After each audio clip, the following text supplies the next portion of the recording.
Hello दोस्तों, स्वागत है आप सभी का टू द पॉइंट के करंट अफेयर्स के सेशंस में।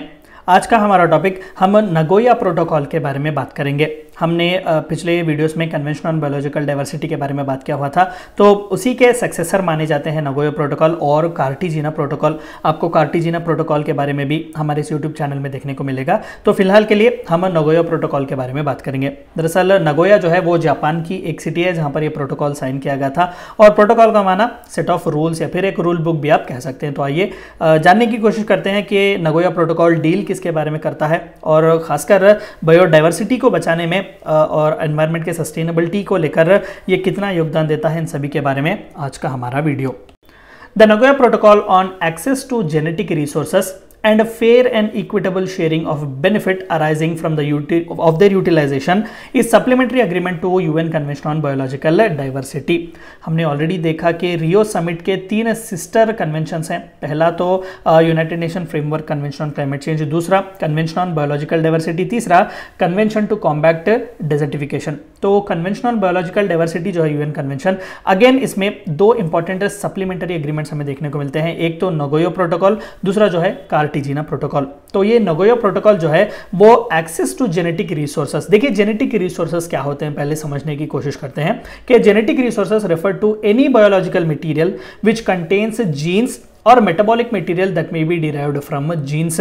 भले ही वो जानवर के हो, प्लांट्स के हो, किसी भी लिविंग ऑर्गेनिज्म के क्यों ना हो, अगर उनके जेनेटिक रिसोर्सेस से, अगर उनके जीन्स से किसी भी तरीके का हमें बेनिफिट मिलता है तो उसे किस तरीके से डील करेंगे हम, इसी के बारे में नगोया प्रोटोकॉल बात करता है और कहता है कि fair and equitable sharing of benefits arising from their utilization. और इसी तरीके के जेनेटिक रिसोर्सेस से जो कोई भी बेनिफिट हमें मिलता है वो पूरी दुनिया भर में अलग अलग कंट्रीज किस तरीके से उन्हें शेयर कर सकते हैं और खुद को डेवलप कर सकते हैं, इसके बारे में नगोया प्रोटोकॉल डील करता है। अगर मैं इन शॉर्ट कह सकूं, भाई वो जो है रेगुलेट करने की कोशिश कर रहे हैं कि कहीं तुम हद से ज्यादा इस तरीके के एडवांसमेंट्स ना लाओ कि तुम बायोडाइवर्सिटी को हार्म ही ना पहुंचाओ। तो इनडायरेक्टली नगोया प्रोटोकॉल बायोडाइवर्सिटी को बचाने की कोशिश कर रहा है। जितने भी रिसर्च एक्टिविटीज जेनेटिक रिसोर्सेज से होते हैं, प्लांट्स के, एनिमल्स के, लिविंग ऑर्गेनिजम्स के, उन्हें बेनिफिट पूरे कंट्रीज को किस तरीके से मिले ताकि एक दूसरे को एडवर्सली हम हार्म ना करें और इनडायरेक्टली बायोडाइवर्सिटी को एडवर्सली अफेक्ट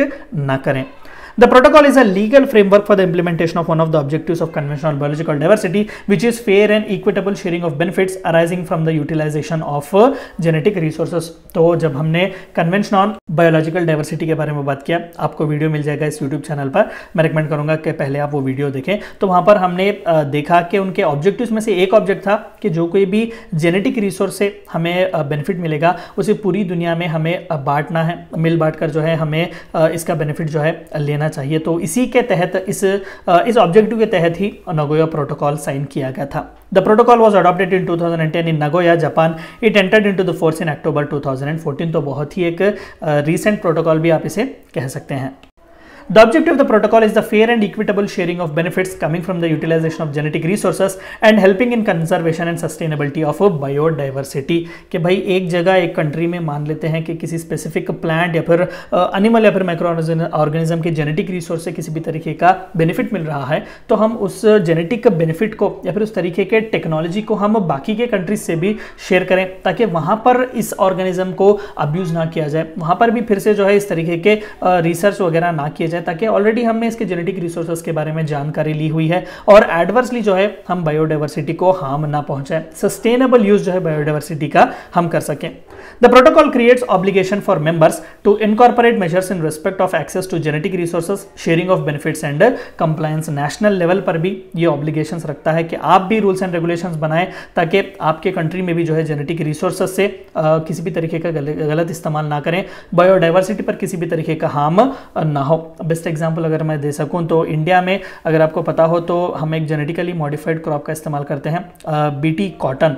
तो इससे जो है कॉटन को थोड़ा बहुत, कॉटन की सीड्स, कॉटन की उस वैरायटी को थोड़ा बहुत जेनेटिकली मॉडिफाई किया जाता है, उसका प्रोडक्शन बहुत ही अच्छा होता है, दुगना 3 गुना होता है, क्योंकि वहाँ पर उसके जेनेटिक रिसोर्सेस को जो है थोड़ा बहुत इंजीनियर्ड किया गया है। और भी कई ऐसे क्रॉप्स जो हैं वो रुके हुए हैं परमिशन के लिए। BT brinjal is another one such genetically modified crop. तो इसका थोड़ा बहुत इशू चल रहा है, हम फिर किसी अलग वीडियो में इसके बारे में बात करेंगे। तो जेनेटिक रिसोर्सेस का इस्तेमाल इस तरीके से आप कर सकते हैं। Genetic resources from animal, plants and microorganisms are progressively valuable in development of specialty enzymes, small molecules और enhanced genes। तो इन सभी के जेनेटिक रिसोर्सेस को देखिए, ट्रेड्स जहाँ जहाँ पर आप पसंद आते हैं, आप किसी दूसरे ऑर्गेनिज्म में या फिर किसी दूसरे जीन्स में जो है आप उन्हें इंजेक्ट कर सकते हैं, आप वहाँ पर इम्बाइब कर सकते हैं ताकि अच्छे खासे ब्रीड जो है आप बना सकें या फिर अच्छे खासे जो है आप वो जीन्स उनमें ला सकें। तो जेनेटिक रिसोर्सेज जो है किसी भी लिविंग ऑर्गेनिज्म से लिया जा सकता है, खासकर animal, plants and micro organism. These can be used in many areas including drug development, crop protection, specialized chemical production and also in industrial processing. This is also one of the reason why Nagoya Protocol came into existence कि भाई इतनी जगह पर genetic resources का इस्तेमाल हो रहा है कि कहीं पर हम हद से ज़्यादा अगर इस तरीके के जेनेटिक रिसोर्सेज का इस्तेमाल ना करें जो कि एडवर्सली हमारे एनवायरनमेंट को इफेक्ट ना करें। आप देख सकते हैं कि ड्रग डेवलपमेंट में भी जेनेटिक रिसोर्सेज का इस्तेमाल, क्रॉप के प्रोटेक्शन में भी सुपीरियर क्रॉप क्वालिटी हम बना सकते हैं, स्पेशलाइज्ड केमिकल्स भी जो है हम बना सकते हैं और इंडस्ट्रियल प्रोसेसिंग भी जो है हम बना सकते हैं। तो जाहिर सी बात है कि कहीं पर बायोडाइवर्सिटी को अब्यूज ना किया जाए, बायोडाइवर्सिटी को किसी तरीके का एडवर्स हार्म ना पहुंचाया जाए। The protocol gives researchers a framework in which to access these genetic resources from biotechnology research in return for a fair share in benefit arising from the usage। rules and regulations बनाए जाते हैं जो कोई भी biotechnology के researchers हैं जो खासकर जेनेटिक इंजीनियरिंग में डील कर रहे हैं कि आप किस हद तक रिसर्च कर सकते हैं, किस हद तक रिजल्ट्स आपको मिलेंगे और मिलेंगे तो उस रिजल्ट को आप किस तरीके से शेयर करेंगे, रिपोर्ट्स वगैरह, डाटा वगैरह, टेक्नोलॉजी ट्रांसफर वगैरह, इन सभी के बारे में ये प्रोटोकॉल डील करता है। इंडिजीनियस एंड लोकल कम्युनिटीज में receive benefits through a legal framework that respects the value of traditional knowledge associated with genetic resources। हमने ऑलरेडी देखा जब बॉटम टू अप अप्रोच कहते हैं तो लोकल कम्युनिटीज, इंडिजिनियस कम्युनिटीज बहुत ही इंपॉर्टेंट है biodiversity बचाने में। तो जो कोई भी इस जेनेटिक रिसोर्सेज से जो बेनिफिट आता है वो सबसे पहला हमें इन लोकल कम्युनिटीज के साथ ही शेयर करना चाहिए क्योंकि इन्हीं के नॉलेज से ही इस तरीके के जेनेटिक रिसोर्सेज को जो है हमने ऑब्टेन किए हुए हैं। India signed the Nagoya Protocol in 2011 and ratified it in October 2012।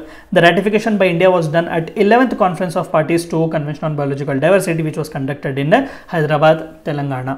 तो ये थी चंद बातें आपको जाननी थी नगोया प्रोटोकॉल के बारे में। हम अगले वीडियो में कार्टिजिना प्रोटोकॉल के बारे में बात करेंगे। Thank you for watching my video.